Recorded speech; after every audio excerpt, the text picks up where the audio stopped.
Numbers 25, verses 1 through 3 says, "While Israel was staying in the acacia grove, the people began to prostitute themselves with the women of Moab.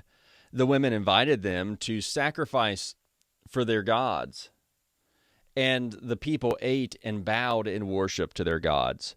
So Israel aligned itself with Baal of Peor, and the Lord's anger burned against Israel." During the time the Israelites were wandering in the wilderness after leaving Egypt and prior to entering the Canaan land, they allowed themselves to be enticed by the false gods of the people of Moab and Midian. Particularly, it said that they aligned themselves with Baal of Peor.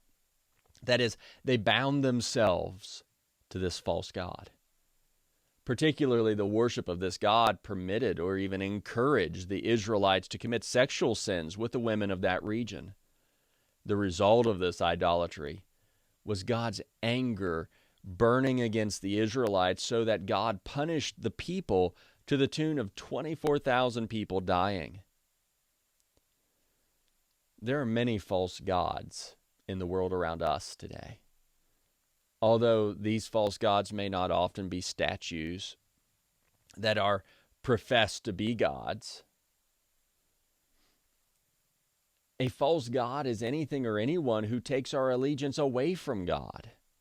Passages like this demonstrate that the appeal of these false gods were not just deception that the object was a god, but also that the worship and service of these false gods permitted or even encouraged people to do sinful and self-gratifying things that appealed to worldly desires.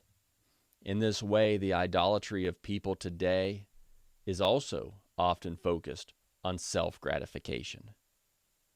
Today's response to hearing God's word is this: don't align yourselves with other gods. Other gods will allow and or encourage you to live in a variety of ways. Worshiping and serving them will always result in the true God's anger burning against you.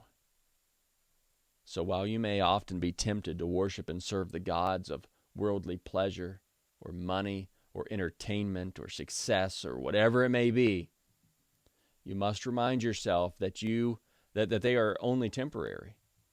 You must not give yourself in allegiance to them, no matter how much their service and worship may appeal to you. Instead, you must recognize who the true God is and only align yourself with Him.